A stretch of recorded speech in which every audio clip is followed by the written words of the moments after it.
മലത്തിൽ blood കാണുക അല്ലേ, രക്തം കാണുക എന്ന് പറഞ്ഞാൽ നമുക്കൊക്കെ എല്ലാവർക്കും ഉണ്ടാകുന്ന ഒരു ആശങ്ക ഉണ്ടാക്കുന്നൊരു സംഗതിയാണ് മലത്തിൽ ബ്ലഡ് കാണുക അല്ലെങ്കിൽ ടോയ്ലറ്റിൽ രക്തം കാണുക എന്ന് പറയുന്നത്. പലപ്പോഴും പല ആളുകളും എന്ത് ചെയ്യില്ല, നമ്മുടെ അറിയുന്ന ആളുകളോടോ നമ്മുടെ പാരൻസിനോടോ നമ്മുടെ റിലേറ്റീവ്സ് നമ്മുടെ സ്നേഹജനങ്ങളോട് ഇഷ്ടക്കാരോട് എന്ത് ചെയ്യില്ല ഈ വിഷയം. ഹലോ എവരിവൺ, ഞാൻ doctor Siraj, medical officer, KNB hospital, Koduvally. മലത്തിൽ ബ്ലഡ് കാണുക അല്ലേ, രക്തം കാണുക എന്ന് പറഞ്ഞാൽ നമുക്കൊക്കെ എല്ലാവർക്കും ഉണ്ടാകുന്ന ഒരു ആശങ്ക ഉണ്ടാക്കുന്നൊരു സംഗതിയാണ് മലത്തിൽ ബ്ലഡ് കാണുക അല്ലെങ്കിൽ ടോയ്ലറ്റിൽ രക്തം കാണുക എന്ന് പറയുന്നത്. പലപ്പോഴും പല ആളുകളും എന്ത് ചെയ്യില്ല, നമ്മുടെ അറിയുന്ന ആളുകളോടോ നമ്മുടെ പാരൻസിനോടോ നമ്മുടെ റിലേറ്റീവ്സ് നമ്മുടെ സ്നേഹജനങ്ങളോട് ഇഷ്ടക്കാരോട് എന്ത് ചെയ്യില്ല ഈ വിഷയങ്ങൾ പറയില്ല, അതൊരു സൈലൻ്റ് ആക്കിയിട്ട് മിണ്ടാതെ വെക്കും. പക്ഷെ അത് പിന്നീട് അതൊരു ക്രോണിക് ഇഷ്യൂയിലേക്ക് പോകുമ്പോഴാണ്, നല്ല അനീമിക് കണ്ടീഷനിലേക്ക് പോകുക, നല്ല ക്ഷീണം തോന്നുക, മറ്റെന്തെങ്കിലും ഇൻഫെക്ഷൻസിലേക്ക് പോകുക, അങ്ങനെ കൂടുതൽ ബുദ്ധിമുട്ടിലേക്ക് പോകുമ്പോഴാണ് ഇങ്ങനെയുള്ള ഇഷ്യൂസ് ഉള്ളത് ആയിട്ട് അവർ പലപ്പോഴും അറിയുക അല്ലെങ്കിൽ മറ്റുള്ളവർ മനസ്സിലാക്കുക. അപ്പോൾ മലത്തിൽ ബ്ലഡ് വന്നാൽ അത് എന്തൊക്കെ കണ്ടീഷനുകൾ പൊതുവെ കാണാറുള്ളത്, ഏതൊക്കെ രീതികളിലാണ് അത് ബ്ലഡ് ഉണ്ടാവുക, അപ്പോൾ നമ്മൾ എങ്ങനെയാണ് അതിനെ പെട്ടെന്ന് മനസ്സിലാക്കുക, അതിനെ എങ്ങനെ നമ്മൾ ട്രീറ്റ് ചെയ്യേണ്ടതുണ്ടോ, പെട്ടെന്ന് നമുക്ക് എങ്ങനെയാണ് അത് ഡിഫറൻഷ്യേറ്റ് ചെയ്യുക, അത് സിവിയർ ആണോ അല്ലേ എന്നുള്ളതൊക്കെ നമ്മൾ മനസ്സിലാക്കണം. ചില ആളുകൾക്ക് ചെറിയൊരു കോൺസ്റ്റിപ്പേഷൻ വന്നാൽ പോലും എന്ത് ചെയ്യും, ബ്ലീഡിങ് ഉണ്ടായിരിക്കും. അത് നമുക്കത്ര സിവിയറിറ്റി ഇല്ല, കോൺസ്റ്റിപ്പേഷൻ മാറിയാൽ എന്ത് ചെയ്യും, പെട്ടെന്ന് റെഡിയാക്കാവുന്നുള്ളൂ. പക്ഷേ അതേ സമയം ചില ആളുകൾക്ക് എന്താ പറയുക, ഭയങ്കരമായിട്ട് ഡിസെൻട്രി, നല്ല ലൂസ് മോഷൻ വരിക, അല്ലെങ്കിൽ ഷിഗല്ലയുടെ ഇൻഫെക്ഷൻ വരിക, അങ്ങനെ എന്തെങ്കിലുമൊക്കെ ബുദ്ധിമുട്ടുകൾ വരുമ്പോൾ എന്ത് ചെയ്യും, ചിലപ്പോൾ ബ്ലഡ് കാണാൻ വരും. അപ്പോൾ അതുകൊണ്ട് ഏതാണ് കൂടുതൽ നമ്മൾ ശ്രദ്ധിക്കേണ്ടത്, ഏതിൽ കൂടുതൽ പരിഗണിക്കണം, ഇത് എത്രത്തോളം ഇമ്പോർട്ടൻ്റ് ആണ്, ഇതിന് ക്യാൻസറിൻ്റെ പ്രശ്നമാകുമോ, അങ്ങനെയുള്ള ഒരുപാട് കൺഫ്യൂഷനുകൾ ഇന്നുണ്ടാവും, ഇതുമായി ബന്ധപ്പെട്ടിട്ടുണ്ടാവും. പക്ഷേ ഈ കൺഫ്യൂഷൻ നമ്മൾ ഒരിക്കലും എന്ത് ചെയ്യില്ല, ഇതൊരു സ്വകാര്യമാക്കി വെക്കുമെന്നല്ലാണ്ട് പലരും ഇത് ഓപ്പണായിട്ട് ഡിസ്കസ് ചെയ്യില്ല. ഇതൊരു സിവിയാരിറ്റിയിലേക്ക് പോയാൽ മാത്രമേ അതിനെപ്പറ്റിയുള്ള ചർച്ചകൾ നടക്കുകയുള്ളൂ. അപ്പോൾ അതുകൊണ്ട് ഇന്നത്തെ വീഡിയോയിൽ ഈ മലത്തിൽ ബ്ലഡ് വരുമ്പോൾ കോമൺ ആയിട്ട് നമ്മൾ ഏതൊക്കെ അസുഖങ്ങളിലാണ് കാണപ്പെടുക, അപ്പോൾ അത് എങ്ങനെയാണ് നമുക്കത് ഡിഫറൻഷ്യേറ്റ്, നമുക്കത് മനസ്സിലാക്കാൻ കഴിയും എന്നുള്ളതിൻ്റെ ചെറിയ ഒരു വീഡിയോ ആണ് ഇന്ന് നമ്മളിവിടെ ഉദ്ദേശിക്കുന്നത്. നമ്മൾ ആദ്യം മനസ്സിലാക്കേണ്ടത്, മലത്തിൽ ബ്ലഡ് കാണുക എന്ന് പറഞ്ഞാൽ അല്ലേ, മലം ഫോം ചെയ്യുന്നത് കൊണ്ടാണ് നമ്മുടെ ഇൻറ്റസ്റ്റൈന് ഡൈജസ്റ്റ് ചെയ്തിട്ട് ഫുഡ് ഡൈജഷൻ, അതിൻ്റെ അബ്സോർപ്ഷനും കാര്യങ്ങളൊക്കെ നടന്നതിൻ്റെ വേസ്റ്റായിട്ട് വരുന്നതാണ്. അപ്പോൾ ആ വേസ്റ്റിൽ ബ്ലഡ് കാണുന്നുണ്ടെങ്കിൽ തീർച്ചയായിട്ടും ഈ ഫുഡ് പാർട്ടിക്കിൾ വരുന്ന നമ്മുടെ ഇൻറ്റസ്റ്റൈൻ്റെ തുടക്കം മുതൽ അവസാനം വരെ വരുന്ന ആ ഭാഗമുണ്ടല്ലോ, അതുവരെയുള്ള ഭാഗങ്ങളിൽ എന്തെങ്കിലും മുറിവ് വന്നാൽ എന്ത് ചെയ്യും, അല്ലെങ്കിൽ എന്തെങ്കിലും ഇൻഫെക്ഷൻസ് വന്നാൽ, എന്തെങ്കിലും പ്രയാസങ്ങളുണ്ടെങ്കിൽ, ബ്ലീഡിങ് സംഭവിച്ചു കഴിഞ്ഞാൽ എന്തുണ്ടാവും, ഈ മലത്തിൽ അതിൻ്റെ ബ്ലഡ് ഉണ്ടായിരിക്കും. അപ്പോൾ ചുരുക്കി പറഞ്ഞാൽ മലത്തിൽ ബ്ലഡ് ഉണ്ട് എന്ന് മനസ്സിലാക്കിയാൽ അത് എല്ലാ സമയത്തും നമുക്ക് നമ്മുടെ കണ്ണുകൊണ്ട് മനസ്സിലാക്കാൻ കഴിയില്ല. ചില സമയത്ത് നമുക്ക് അത് ടെസ്റ്റുകൾ ചെയ്താലേ മനസ്സിലാക്കാൻ കഴിയുള്ളൂ. ചില സമയത്ത് നല്ല ഫ്രഷ് ബ്ലഡ് എന്ത് ചെയ്യും, നമ്മൾ ടോയ്ലറ്റിൽ ഇരിക്കുന്ന സമയത്ത് നല്ല ഫ്രഷായിട്ട് നമ്മുടെ ഒരു കയ്യിലൊരു നമ്മുടെ ശരീരത്തിൽ പൊതുവെ മുറിവ് പറ്റിയാൽ എങ്ങനെയാണോ ബ്ലഡ് ഉറ്റി വീഴുന്നത്, അതുപോലെ തന്നെ എന്ത് ചെയ്യും, ടോയ്ലറ്റിൽ ഇരിക്കുന്ന സമയത്ത് ചില കേസുകളിൽ ഫ്രഷ് ബ്ലഡ് ഉറ്റി വീഴാറുണ്ട്.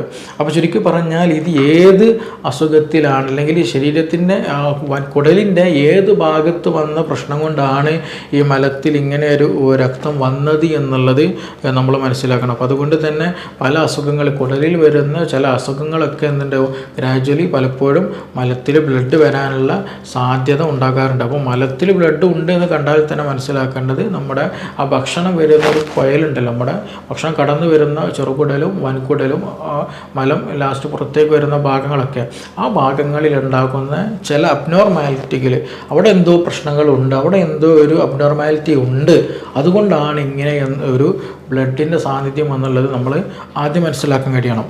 ഇനി നമ്മുടെ നാടുകളിലൊക്കെ കോമൺ ആയിട്ട് OPകളിൽ വരുന്ന ഒരു കേസാണ് ഫ്രഷ് ബ്ലഡ്. ഡോക്ടറെ, ഞാൻ ടോയ്ലറ്റിലിരിക്കുന്ന സമയത്ത് ബ്ലഡ് വരുന്നുണ്ട്, കുറച്ച് കാലമായിട്ട് ഇടയ്ക്കിടയ്ക്ക് വരുന്നുണ്ട്, അത് നല്ല രീതിയിൽ ഉറ്റി വീഴുന്നുണ്ട്, നല്ല ക്ഷീണമുണ്ട്. ചിലപ്പോൾ നമ്മുടെ കേസ് വരുമ്പോൾ പേഷ്യൻസ് നല്ല ക്ഷീണം എന്നുള്ള രീതിയിലാണ് പറയുക. ചിലപ്പോൾ ബൈസ്റ്റാൻഡേഴ്സ് ആയിരിക്കും വരിക, പേഷ്യൻ്റ് ഒന്നും മിണ്ടില്ല. പേഷ്യൻസ് പറയും, ഡോക്ടർ ഇവർക്ക് നല്ല ക്ഷീണമാണ്, പെട്ടെന്ന് കിടക്കണം, നല്ല തലചുറ്റുന്ന വരുന്നുണ്ട്, തലകറക്കമുണ്ട്, ഭക്ഷണം കുറവാണ്, ചിലർക്ക് വയറുവേദന വരുന്നുണ്ട്, അങ്ങനെയുള്ള ബുദ്ധിമുട്ടുകൾ പറയും. പക്ഷെ നമ്മൾ വീണ്ടും അത് ടെസ്റ്റുകൾ നടത്തുമ്പോൾ അവരുടെ ബ്ലഡൊക്കെ നോക്കുമ്പോഴാണ് HB കുറവായിരിക്കും, ബ്ലഡിൻ്റെ എമൗണ്ട് കുറവായിരിക്കും. അപ്പോൾ സ്വാഭാവികം വരുമ്പോൾ ചോദിക്കും നിങ്ങൾക്ക് എന്തെങ്കിലും കൂടുതലായിട്ട്, ഇപ്പോൾ ഫീമെയിൽസ് ആണെന്നുണ്ടെങ്കിൽ സ്വാഭാവികമായിട്ട് നിങ്ങൾ കൂടുതലായിട്ട് ബ്ലീഡിങ് ഉണ്ടോ, മെൻസസിൻ്റെ സമയത്ത് കൂടുതലായിട്ട് ബ്ലഡ് പോകുക, വേറെ എന്തെങ്കിലും അസുഖങ്ങളുണ്ടോ എന്നുള്ളത്. അപ്പോൾ ഓൾമോസ്റ്റ് നോർമലി അവർക്ക് ഇതൊക്കെ ഓക്കെ ആയിരിക്കും. പക്ഷെ അവർ പറയും ഞങ്ങൾ ടോയ്ലറ്റിൽ പോകുന്ന സമയത്ത് ഇങ്ങനെ ഉണ്ടാകാറുണ്ടെന്നുള്ളത്. അപ്പോൾ സിമ്പിളായിട്ട് റീസൺ, ഇതിൻ്റെയൊക്കെ മെയിൻ റീസൺ എന്താ വരുന്നത്, ഈ ടോയ്ലറ്റിൽ ഇരിക്കുന്ന സമയത്ത് ബ്ലഡ് ഉറ്റി വീഴുന്നു, അതുകൊണ്ട് ബ്ലഡ് കൂടുതലായിട്ട് പോകുന്നു, ആൾ വീക്കാകുന്നു എന്നുള്ളതാണ് പ്രശ്നം. അത് പക്ഷേ എന്താണ്, ഈ പറയുന്ന രോഗി എന്ത് ചെയ്യില്ല, ഒരിക്കലും ഓപ്പണായിട്ട് പറയില്ല എന്നുള്ളതാണ്. അതൊരു ഉള്ളിൽ ഒതുക്കി വെക്കുന്ന ഒരു സമ്പ്രദായം പലരിലും ഇന്ന് കാണുന്നുണ്ട്. അപ്പോൾ ചുരുക്കി പറഞ്ഞാൽ ക്ലിനിക്കിലേക്ക് വരുമ്പോൾ എന്തായിരിക്കും, നല്ല ക്ഷീണമായിരിക്കും, മറ്റെന്തെങ്കിലും അസുഖമായിരിക്കും, HB കുറവായിരിക്കും, അങ്ങനെയുള്ള കംപ്ലയിൻറ്റ്സ് ആയിട്ട് വരിക. പക്ഷേ യഥാർത്ഥ റീസൺ എന്തായിരിക്കും, ഇങ്ങനെ ടോയ്ലറ്റിൽ പോകുമ്പോൾ ബ്ലീഡിങ് ഉണ്ട് എന്നുള്ളതാണ്. അപ്പോൾ ആ ബ്ലീഡിങ് ഉണ്ടാകാനുള്ള ഒന്ന് പ്രധാനമായിട്ട് കോമൺ ആയിട്ട് കണ്ടുവരുന്നത് പൈൽസാണ് അല്ലേ. പൈൽസ് എന്ന് പറഞ്ഞാൽ നമുക്കൊക്കെ അറിയാം, ഇന്ന് കോമൺ ആയിട്ട് പലരും ഉണ്ടാകുന്നതാണ്. കോൺസ്റ്റിപ്പേഷൻ വരുമ്പോൾ, ശരിയായ രീതിയിൽ ശോധനം നടക്കാതെ വരുമ്പോൾ എന്ത് ചെയ്യും, ടോയ്ലറ്റിൽ പോയിട്ട് നല്ല പ്രഷർ കൊടുത്ത് കൂടുതൽ സമയം ഇരിക്കും. അങ്ങനെ ഇരിക്കുമ്പോൾ സ്വാഭാവികമായിട്ടും ആ മൂലത്തിൻ്റെ ഭാഗത്ത്, ടോയ്ലറ്റിൽ നമ്മൾ മലം വരുന്ന അവസാനം പോകുന്ന ഭാഗത്ത് എന്തുണ്ട്, അവിടുത്തെ രക്തക്കുഴലുകൾ വീർത്ത് വരികയും ഒരു തടിപ്പായിട്ട് രൂപാന്തരപ്പെടുകയും പിന്നീട് അത് ഗ്രാജ്വലി വലുതായിട്ട് ചെറിയ മുറിവൊക്കെ സംഭവിച്ചിട്ട് ബ്ലീഡിങ് സംഭവിക്കുകയാണ് ചെയ്യുന്നത്. അപ്പം അങ്ങനെ പൈൽസ് ഉള്ളവർക്ക് നല്ല ഫ്രഷ് ആയിട്ടായിരിക്കും ബ്ലഡ് ഉണ്ടാവുക. അത് ഈ പറഞ്ഞ പോലെ ടോയ്ലറ്റിൽ പോകുന്ന സമയത്ത്, ഇരിക്കുന്ന സമയത്ത് ഉണ്ടായിരിക്കും. അതിന് കൂടെ തന്നെ അവർക്ക് ഈ പൈൽസിൻ്റേതായിട്ടുള്ള സിംറ്റംസ് ഉണ്ടായിരിക്കും. മീൻസ് നല്ലൊരു തടിപ്പൊക്കെ ഫീൽ ചെയ്യും. ചില ആളുകൾക്ക് ടോയ്ലറ്റിൽ പോകുമ്പോൾ ഒരു കുരു പോലെ പുറത്തേക്ക് വരും, ചിലത് അത് ഉള്ളിൽ ചെറിയ രൂപത്തിൽ പ്രസ് ചെയ്ത് കൊടുത്താൽ അത് നോർമൽ പ്രസ്സിലേക്ക് പോവുകയും ചെയ്യുള്ളൂ. അത് ഡിഫറെൻറ്റ് ടോപ്പിക്കാണ്. അപ്പോൾ എനിവേ ഇത് പൈൽസ് ഉള്ളവർക്ക് എന്ത് ചെയ്യും, നല്ല ഫ്രഷ് ബ്ലഡ് ടോയ്ലറ്റിൽ കാണും. അത് ഒരു സിമ്പിളായിട്ട് നമ്മൾ കോമൺ ആയിട്ട് കാണുന്ന ഒരു കാര്യമാണ്. മറ്റൊന്നുമാണ് ആനൽ ഫിഷർ ഫോം ചെയ്യുക എന്നുള്ളത്. അതായത് ചെറിയ രൂപത്തിൽ നേരത്തെ നമ്മൾ നരമ്പ് തടിച്ച് അല്ലെങ്കിൽ രക്തക്കുഴൽ തടിച്ചിട്ട് മുറിവായിട്ട് പോകുന്ന ബ്ലഡാണ്. പക്ഷേ ഫിഷർ എന്ന് പറയുന്നത് നമുക്കൊക്കെ അറിയാം, നമ്മുടെ ഈ കുടൽ എന്ന് പറയുന്നത് അല്ലേ, നമ്മൾ ആ കുടൽ എന്ന് പറയുന്ന ചെറിയൊരു നേർത്ത ആവരണമാണ്. വലിയ മസിൽ അല്ലെങ്കിൽ വലിയൊരു ബോൺ സെറ്റോ അങ്ങനെ കാര്യങ്ങളൊന്നുമില്ല, ചെറിയ നേർത്ത ആവരണമാണ്. അതൊരു ചെറിയൊരു കുടലാണ്. അപ്പോൾ സ്വാഭാവികമായിട്ട് കോൺസ്റ്റിപ്പേഷൻ വരുമ്പോൾ നല്ല വയറൊക്കെ ഉറച്ച് കഴിഞ്ഞാൽ ഒരു സ്റ്റോണി നാച്ചുർ, കല്ലിൻ്റെ ഒരു പ്രകൃതത്തിലേക്ക് നമ്മുടെ മല എത്തും അല്ലേ. അപ്പോൾ അങ്ങനെ വരുമ്പോൾ ടോയ്ലറ്റിൽ ഇരിക്കുമ്പോൾ നല്ല പ്രഷർ കൊടുക്കുമ്പോൾ സ്വാഭാവികമായിട്ട് എന്ത് ചെയ്യും, നല്ല മൂർച്ചയുള്ള ഭാഗങ്ങളൊക്കെ ഉണ്ടെങ്കിൽ ഈ പറഞ്ഞ കുടലിൻ്റെ എന്ത് ചെയ്യും, ചെറിയ മുറിവ് വരും. ചെറിയ രൂപത്തിൽ മുറിവ് സംഭവിച്ച് അവിടെ നിന്ന് ബ്ലീഡിങ് ഉണ്ടാകാറുണ്ട്.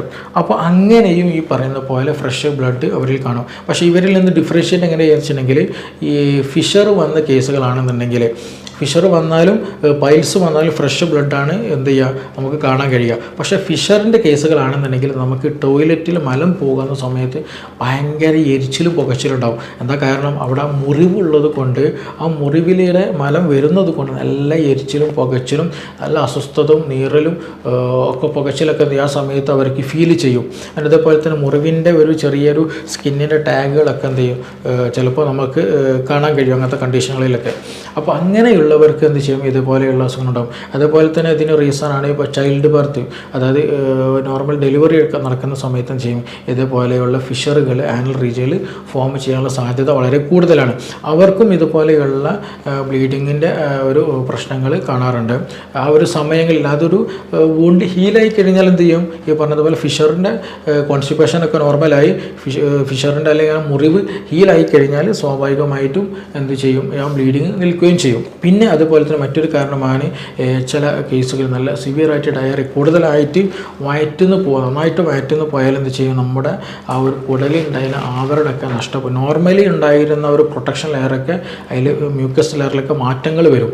ആ മാറ്റങ്ങൾ വരുമ്പോൾ സ്വാഭാവികമായിട്ടും ചെറിയ രൂപത്തിലുള്ള ബ്ലഡ് മലത്തിലൂടെ വരാൻ സാധ്യത വളരെ കൂടുതലാണ്. അതുകൊണ്ട് കൂടുതലായിട്ട് ഡയറി ഉണ്ടായിക്കഴിഞ്ഞാൽ നമ്മുടെ മൂലം ആ ഏറ്റവും എൻഡിങ് ഭാഗത്ത് നല്ല എരിച്ചിലും പുകച്ചിലും ചെറിയ രൂപത്തിലും മുറിവും രക്തം പൊടിയലൊക്കെ നമുക്ക് ചില കേസുകളിൽ കാണാൻ കഴിയുന്നതാണ്.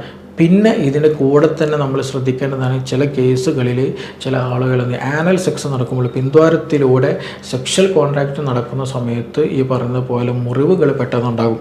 അതൊരു പ്രോപ്പർ വേ അല്ലാത്തത് കൊണ്ട് തന്നെ പെട്ടെന്ന് മുറിവ് സംഭവിക്കുകയും ഈ പറഞ്ഞതുപോലെ ബ്ലീഡിങ് ഉണ്ടാവുക, ശരിയായ രീതിയിൽ ശോധന സംഭവിക്കാതിരിക്കാൻ പല അസുഖങ്ങളുണ്ടാകും. അപ്പോൾ അതിന് കൂടെ വരുന്നതാണ് ചില കേസുകളിൽ മുറിവ് വന്നു കഴിഞ്ഞാൽ ആനൽ ഫിഷർ അവിടെ ഫോം ചെയ്ത് കഴിഞ്ഞാൽ എന്ത് ചെയ്യും, ബ്ലീഡിങ് ഉണ്ടാകാനുള്ള സാധ്യത വളരെ കൂടുതലാണ്. അപ്പോൾ അതുകൊണ്ട് തന്നെ ഫ്രഷ് ബ്ലഡാണ് വരുന്നത്. കൂടുതൽ അസ്വസ്ഥതകൾ ടോയ്ലറ്റിൽ പോകുന്ന അല്ലെങ്കിൽ മലം പോകുന്ന സമയത്ത് ഉണ്ടെങ്കിൽ തീർച്ചയായിട്ടും മനസ്സിലാക്കുക അത് ആനൽ ഫിഷറിനാണ് സാധ്യത വളരെ കൂടുതൽ.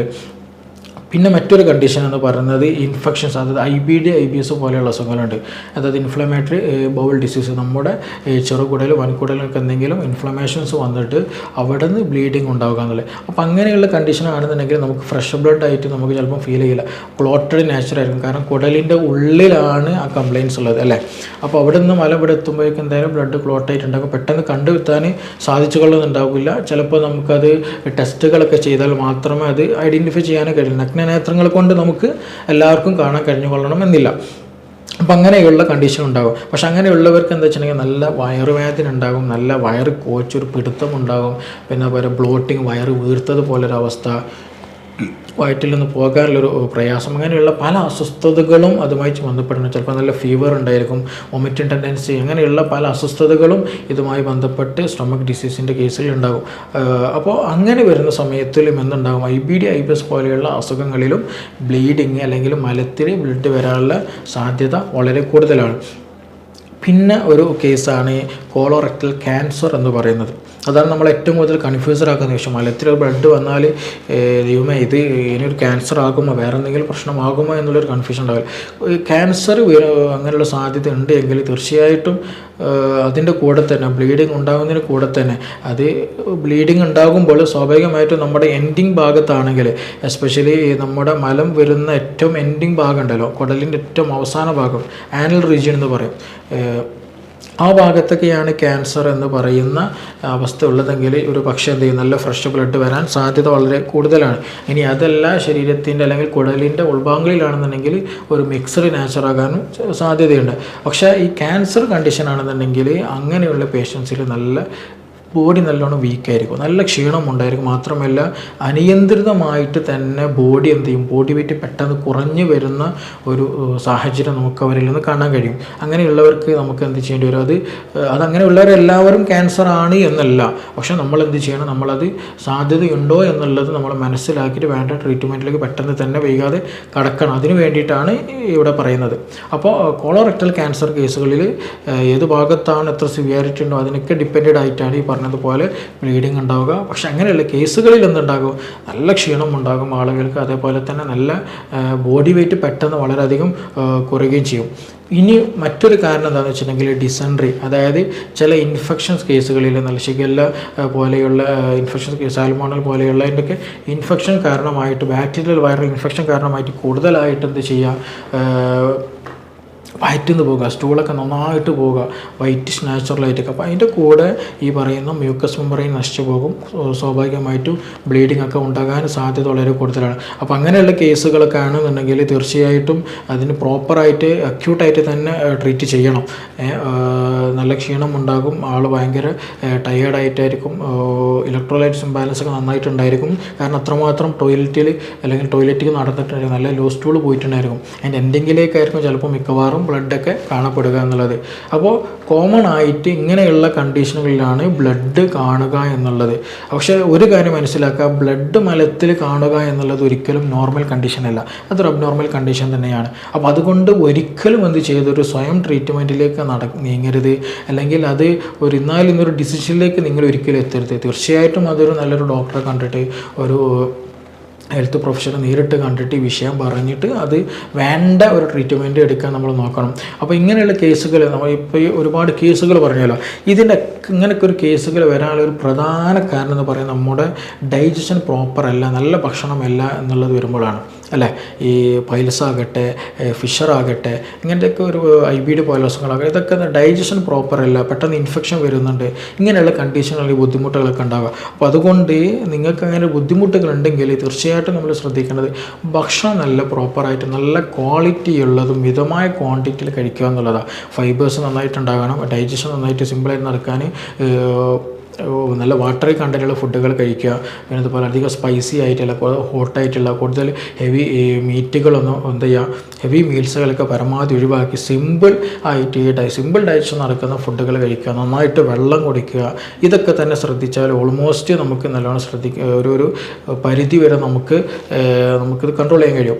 പ്രത്യേകിച്ച് നാരങ്ങ, അതേപോലെ നെല്ലിക്ക, ഉറുമാമ്പഴം, അനാറ്, ഇതൊക്കെ കഴിക്കുന്നത് വളരെ നല്ലതാണ് നമ്മുടെ ബോഡിക്ക്, പ്രത്യേകിച്ച് ബ്ലീഡിംഗ് ഒക്കെ ഒന്ന് കുറയ്ക്കാൻ. അതുപോലെ പൈൽസ് ഉള്ളവർക്ക്, അതുപോലെയാണ് അത്തിപ്പഴം, അത് വെള്ളത്തിലിട്ട് കഴിക്കുന്നതൊക്കെ വളരെ ഉപകാരമാണ്. അപ്പോൾ എനിവേ നമ്മൾ ഇങ്ങനൊരു ബുദ്ധിമുട്ട് വന്നാൽ, മലത്തിൽ ഇങ്ങനെ ബ്ലഡിൻ്റെ ഇഷ്യൂസ് കണ്ടാൽ തീർച്ചയായിട്ടും ഒരു പ്രൊഫഷണൽ കണ്ടിട്ട്, ഒരു ഡോക്ടറെ കണ്ടിട്ട് അവരുടെ നിർദ്ദേശം സ്വീകരിക്കൽ വളരെ നിർബന്ധമാണ്.